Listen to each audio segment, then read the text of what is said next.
Masters start tomorrow.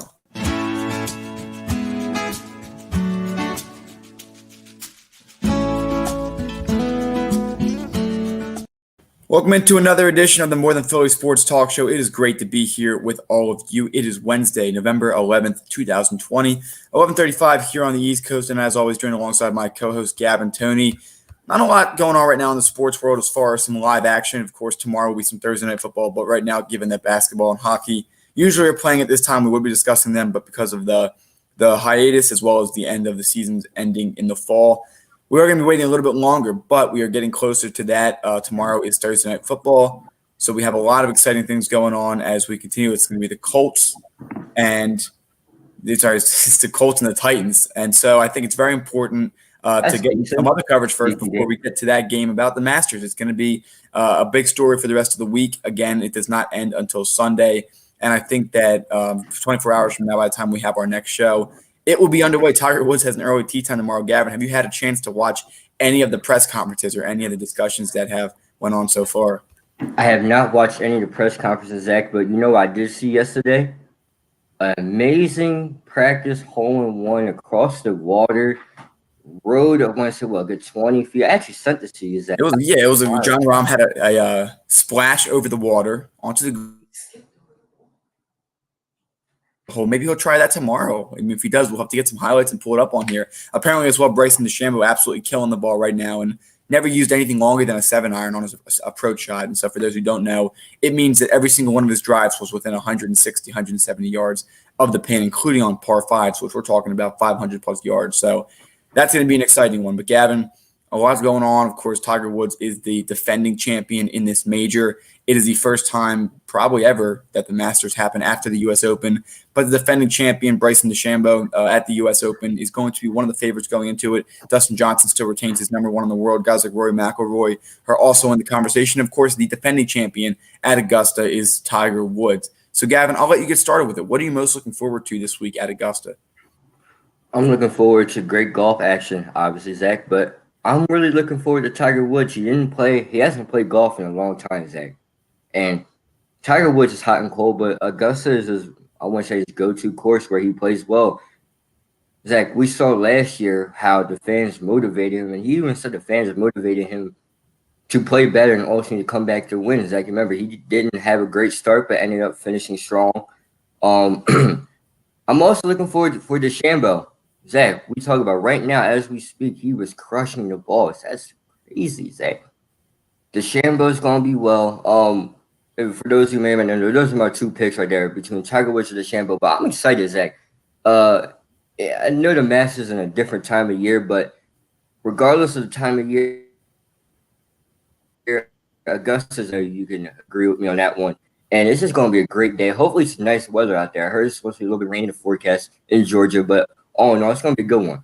I agree. I mean, the light's going to be going down a little bit earlier than it is usually when they play in April. So, of course, it's going to be important that they get all of the tee times in. They are starting earlier in the morning than they have in the past. It's going to make a difference. Early morning golf, obviously these guys are going to be used to it. Their warm-ups and whatever you want to call it, they're able to do this. But it's going to be an interesting thing to adapt to. And so it won't shock me if after the first day or two that you get some guys who make the cut that usually wouldn't make the cut, given there's no fans there or at least limited spectators. It's going to be a fun one. It's going to be interesting. My personal favorite right now looking into it, of course, Tiger Woods, as the defending champion, should get the benefit of the doubt, but he has not played to where he can earlier this year, and whether it's the U.S. Open not making the cut, including a guy like Phil Mickelson. They're both competing in this tournament. They've both done really well in this tournament. And maybe coming back to familiar ground is going to help Tiger Woods, but currently I don't see how he's going to be able to pull off a victory. If he does, I'll be happy. I'll be absolutely shocked. I think it will be a great thing for him to do. But there's just a lot going on right now. An experienced golfer might be a little different when it's quiet, kind of like a practice round. The intensity might not necessarily be turned up. Bryson DeChambeau right now, can he maintain what he needs to do? And one of the big criticisms is you can hit the ball far, but how precise can you be? And it's been a big criticism of him. But Gavin, on tour this year, he has the best putting percentage inside of 10 feet. I think it's 90 point something percent, which is the highest. So if he keeps doing that, and if he crushes the ball the way he is, if he can control and spin the ball correctly, and he can drop to a few under the first day and continue to grow from there, there's no reason to believe that DeChambeau can't win this tournament. His criticism, I mean, I don't know where it comes from. Is it the longevity? Is it the fact that it's not a traditional status quo style? Golf is a very got to be status quo, and they made fun of Rory McIlroy for wearing a hoodie on tour. And I mean, there's some things that should be traditional. There's some things that need to be maintained. But Bryson DeChambeau is not breaking tradition. He's just challenging the status quo and saying, I'm going to hit this ball as far and as straight as I can, and I'm going to go from there. His wedge game is clean. If he gets himself in situations where he has to use his long irons, he's going to struggle. The question is, how efficient can he be off the tee? Two stats, Gavin, before I get back to you on why I think DeChambeau is going to win. He has the most strokes gained off the tee and the best putting percentage inside of 10 feet. DeChambeau's on another level right now, Zach. All right, I'm just gonna call it. Be honest, he's on another level.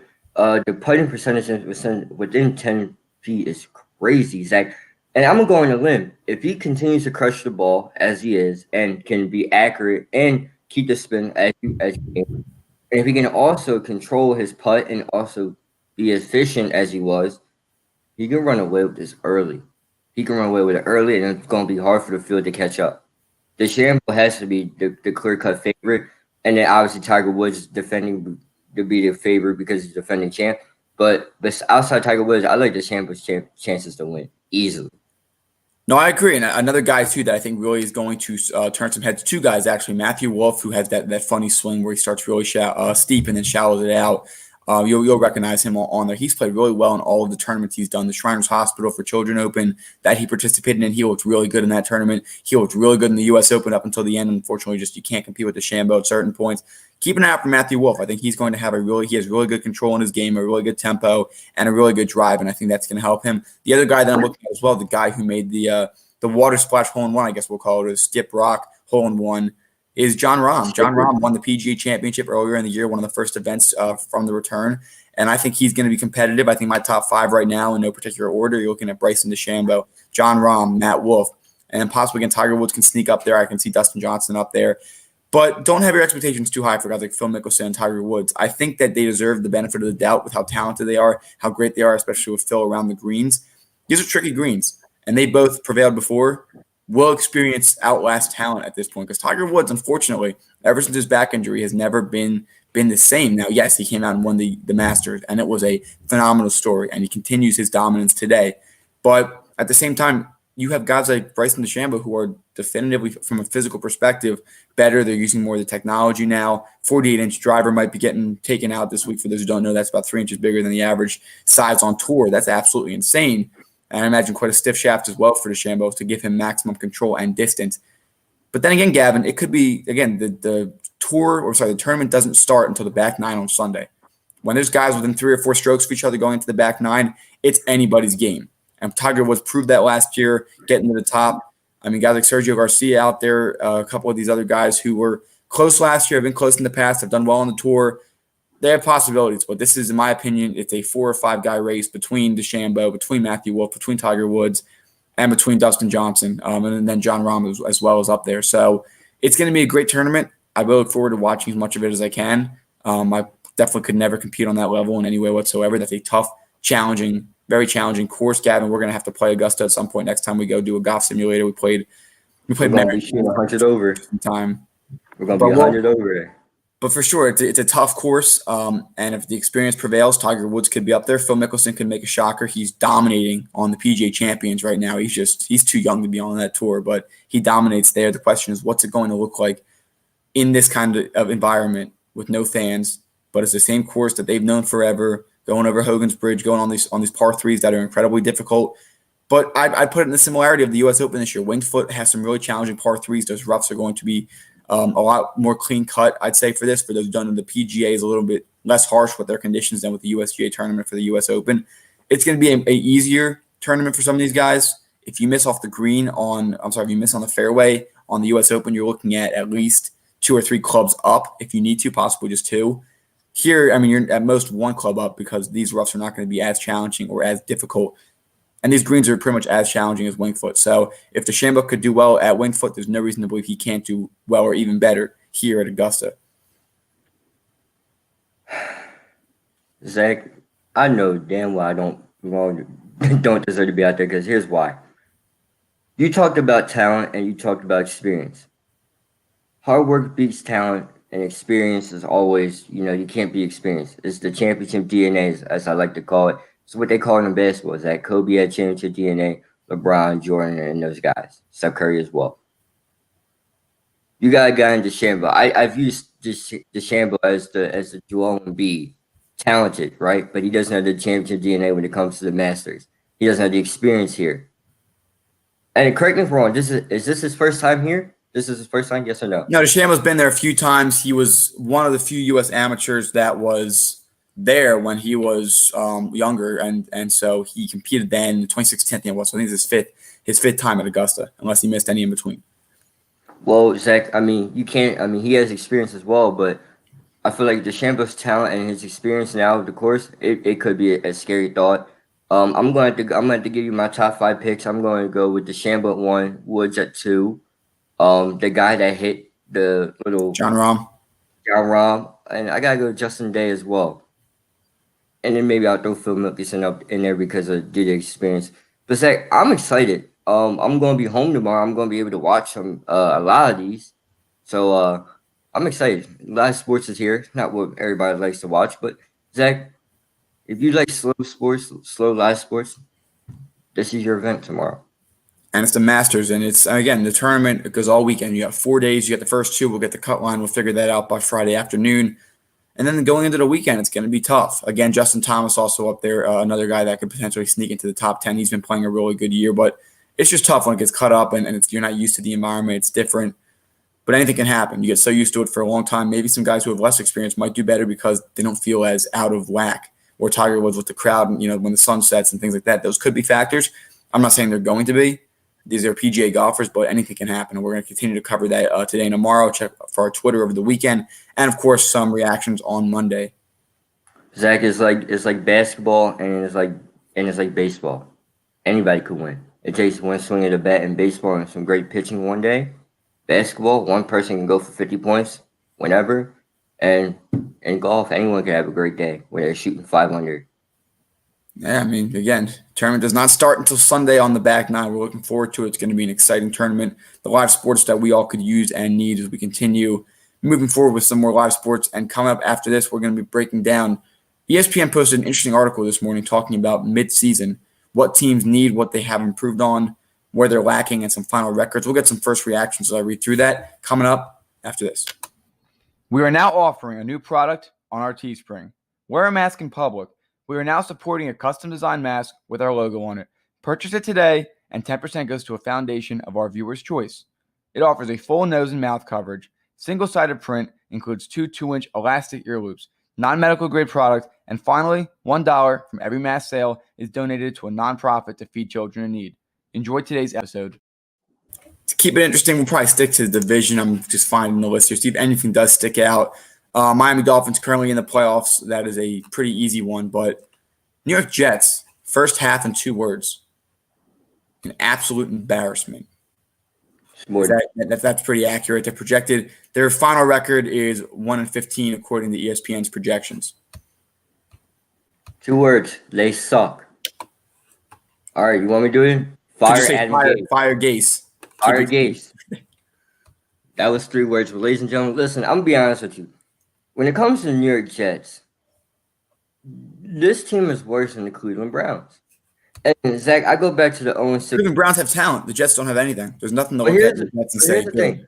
The 0-16 Cleveland Browns could have had 3 wins. I go back to Miami where Cody Parkey missed 2 game-winning field goals.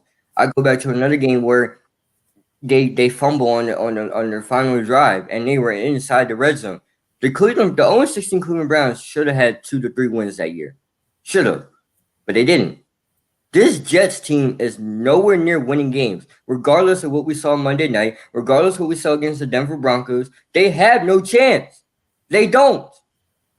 And the fact that Adam Gase still has a job, everything he touched turns to mush, not gold. Zach, obviously the mud is touch. For those who had history, knows that. Zach, I don't get it. I don't understand why the hell anyone wants to play. They're just tanking at this point. They want to get Trevor Lawrence. They're not tanking. But if you're Trevor Lawrence and you're Justin Fields, I'm the first to say I don't give a damn if this ruins where I go. I don't want to go there. You lose Robbie Anderson. Jameson Crowder's a nice piece. You draft Denzel Mims, who's a good piece, but hasn't shown enough yet. Le'Veon Bell bounces. Jamal Adams throws up the peace sign. Zach, this is a Jets defense that was good last year, 2 years ago. Remember, they had C.J. Mosley, Jamal Adams, Leonard Williams. They actually were doing things. I actually used them in fantasy a couple times. Now they can't stop. They can't stop a nosebleed. They can't stop a nosebleed. Zach, I'm gonna say this: if Adam Gase isn't fired by in 3 weeks, because they're not gonna have a win in 3 weeks. They're gonna let him. They're gonna let him finish out the year. I think I think are Here's the thing. tanking and they're gonna get Trevor Lawrence, even though he'll probably opt out. But This goes back to what we were talking about in our statistics class about the NFL and the problem with division and racism. We talked about guys that have horrible records, right? And how the hell they keep getting jobs, right? We talk about a guy in Adam Gase who did not deserve a second job. Adam Gase is just riding on that high in Denver. I mean, it's that simple. We will get to the next team in a quick second, but you have a great point with that. And I think that there's a lot of good coaching options out there for the Jets. Adam Gase better never have another job in the NFL. But speaking of some teams with a good turnaround, we are going to go over to Pennsylvania with the Pittsburgh Steelers. They're currently projected to go 13-3. Overrated. You think they're overrated? Do you think 13-3 is a good spot for them or not? That's a fair spot for them. Yeah, that's a good spot. But Zach, they're overrated. Their offense is subpar. They're not the best offensively. Zach, the best team in the NFL is the Chiefs. And I still put Baltimore over that might be a far fetched. But I put the Saints right behind the Chiefs, maybe, regardless of what the record shows. Like we said about Justin Herbert, the record doesn't show the play of Justin Herbert, and the record, and yes, the record shows for the Steelers, but it doesn't cover up the offense and how. But they're winning games. They're winning games, right, Kevin? They are winning. That is true, Jack. But they are winning games. But the thing is this: if you look at who the Steelers face, and I'm highlighting their last two games, Dallas and Baltimore. Baltimore holds you scoreless in the first half. Defense is the pick six. Defense wins championship. I'm talking. Excuse me. Offensively, defensively, they score. Offensively, scoreless. Then Baltimore turns over the ball. Baltimore doesn't turn over. They almost had a chance to win, Zach. All that and Baltimore still had a chance to win. Then the Dallas Cowboys, all people, the Dallas Cowboys. They almost beat them. That was exactly way too close to call. So if you're coming on here at 13-3, that's fine. But for anyone that thinks that the Pittsburgh Steelers are going to the Super Bowl, there is a big question mark. We said the same thing about Doug Peterson. Things hid and covered up when you're winning. And right now, they're winning, but the real problem is the offense.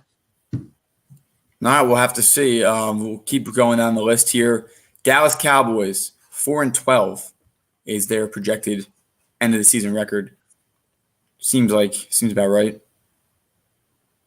Seems fair. I mean, the NFC East probably can go. And it's the same. It is, or no, I'm sorry. The Giants are projected to go 5-11. So the football team and the Cowboys 4-12, Giants 5-11. Gavin, out of those three teams, which one shows the most promise moving forward? Washington. If they put Dwayne Haskins back in, but Washington shows more promise due to the defense.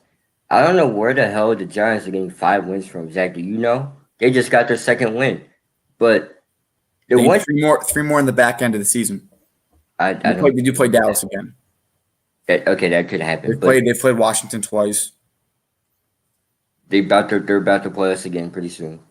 But Zach, I look at this Giants team, and if they're all healthy except for Saquon Barkley, they should have more wins, but they don't. I think Daniel Jones. I don't know what the problem is. I don't want to say Daniel Jones, but it could be Daniel Jones. It's too early to put a cap on Daniel Jones. I think so. I mean, I thought the same thing about Dwayne Haskins. I hope he gets another chance. There's a lot of. I mean, they're pulling quarterbacks a lot early. Look at Baker Mayfield. Now, possibly he might be the problem, but still, it takes arguably 4 years. That's why a rookie contract is 4 years with a fifth-year option. And then, of course, here the Philadelphia Eagles 7-8-1. That's pretty fair. I don't know where they're getting 7 wins from, but all they need is 6 to win the division. All they need is 6 to win the division. Giants, Cowboys, and Redskins. There's 3 right there. You gotta get lucky versus another team at some point. We'll see. We'll have to see what happens. You have the Packers. Got a lot of other teams that we will continue to break down. We'll talk about tomorrow as they play New York on Sunday in MetLife at 1:00. Coming up after this, we covered it a little bit yesterday. We'll talk about it a little more in detail. The Sixers' new jerseys are receiving a lot of hate on the social media platforms. With reason, without reason, we talked more about a symbolic representation yesterday. But did they drop the ball when it came to developing a new city design? We'll talk about that after this. Would you like to know how you can support the More Than Philly Sports Talk Show? If so, head down to the comments on our YouTube channel. You will see 2 links there. The first is our Teespring, where you can see a wide variety of apparel products, including our signature product, the More Than Philly Sports Talk Show sweatshirts, offered in a variety of different colors, including gray, navy blue, and more. Finally, we have our Patreon page, where you can become a monthly donation member. 10% of all donations go towards an organization of our viewers' choice. We hope that you enjoyed today's episode, and if you can't donate, that's okay, because you can always share this. I don't hate the jerseys. I think they dropped the ball. I think we should have gotten those 2001s. We talked about that yesterday, possibly getting some blues. But we got to revisit this. We talked about it yesterday, but there's a lot of hate going on right now about these city editions. Gavin, after looking at them, you got 24 hours now to fully soak it in. Does your opinion still stand with the Sixers City Edition uniforms? I feel like they dropped the ball. I wasn't fond of the gray ones when Jimmy Butler was here. Excuse me. Excuse me. I'm sure I'm not fond of these ones. Look, Billhouse Row, for those who may or may not know, Billhouse Row is designed on the jerseys. If you're going to do something like that, it should have been a skyline at least. I like the skyline. It should have been 2001 jerseys, Zach, or a little bit of the blues from 2000. This reminds me of the Clippers, Zach. It really does. I like the floor design. They're close. They're close to the Clippers. They got close. Doc Rivers, Sam Cassell. But yes, the court. I do want to point that out. The court does look. Do you like that 7-6 design with the snakes on the opposite side of the floor? I do think that's a nice design. I do like the court, but I do not like the jerseys are ugly. I'm gonna just point out they're ugly. They're ugly. It doesn't matter what they wear as long as they play well in them. That's all I know. Exactly. Look, Zach, you can look well, but after a while, looks is just deceiving. You're not playing well. Maybe you can look bad and play better. Who knows? Different philosophies this year. I mean, if you looked at no, let me not go there.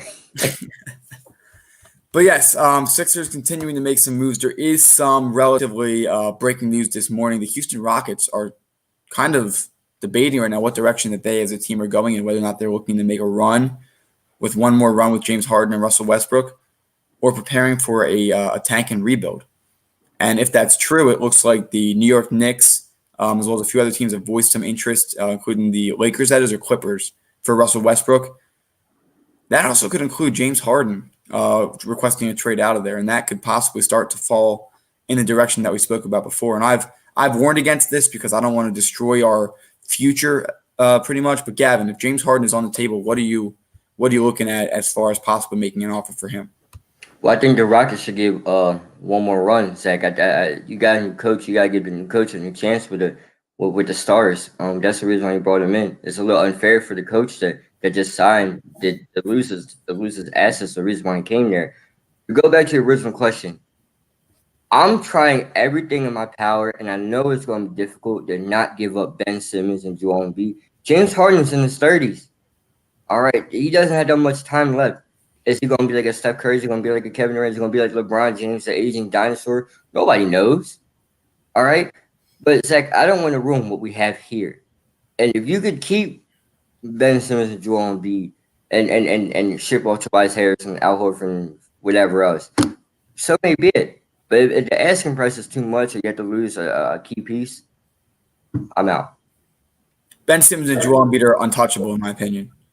I would not trade Ben Simmons for James Harden. Is James Harden more talented currently, or is he more productive, I should say, offensively? Absolutely.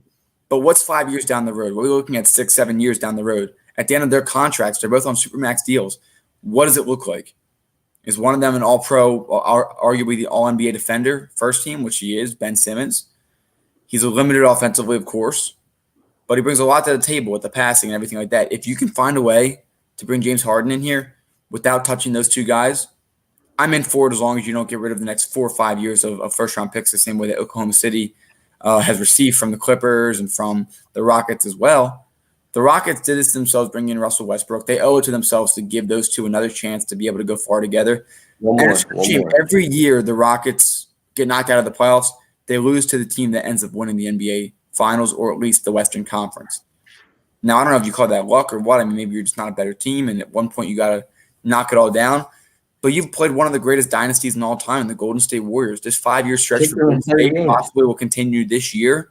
That first time around you lose, I mean, in Game 7, you should have won that series. That was the closest you got, and in my opinion, the closest you'll ever get to an NBA Finals for that Rockets team. At the same time, you run into the Warriors again, and then you run into them again, and then you run into the Lakers this year. I think it's really, I mean, it's just unfortunate for them. You can't catch a break, Mike D'Antoni and all these guys, but you're losing games in 5 and 6. You're starting to get worse. Every year you're getting worse. James Harden gets less productive. His defense was criticized in Game 7 against Oklahoma City. I forget the guy's name, Dort, who's having a really great game. He's going to be an up-and-coming star in the future, so keep an eye out for him. James Harden makes the play of the game and does not even let that ball go up for chance. I think that James Harden is a good player. He's arguably an MVP candidate. Is he the best team player that can lead a team to a championship? I don't think so, but he will go down as one of the best scorers. Now, Gavin, we've got a few minutes here. I want to get some of your final thoughts on that. And, I mean, if you can keep Simmons and Embiid, bringing in James Harden could arguably be a no-brainer, but it depends at what price. Anybody but those two, and I'm willing to give up a first-round pick, Tobias Harris, Al Horford, and if Shake has to go, so may be it. That's all I got. But you can't get the main two. No, these two are here for a while. They deserve an opportunity together. You can get Buddy Hield without sacrificing too much. I'd be all for that. Yeah. All right, buddy. Well, thank you. Real quick, but sorry to cut you off. Congratulations to AZ Fudd, Zach, a 2021 women's basketball player. She just committed to UConn, so congratulations to her. Congratulations, UConn, a team, as always, to be messed with, a dynasty of women's basketball for UConn. That is a true dynasty. The ability in college, the ability to repeat that level of success is great. That dynasty, UConn, Alabama for football, Duke for men's basketball is a great thing moving forward. So everybody, thank you again for joining us. Happy Veterans Day. Thank a veteran today. If you know anybody, it takes a lot to work hard and get this country to the level we are, to have this opportunity to debate politics and have the divide we do. It shows freedom. As weird as that sounds, I hope we can unite. Our sending message at the end of the day is uniting through sports.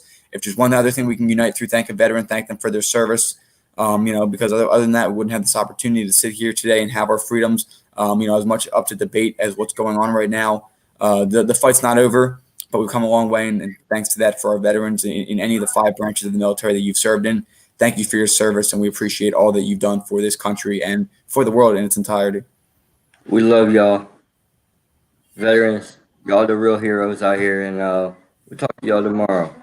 Thank you, everyone, again, and have a great day.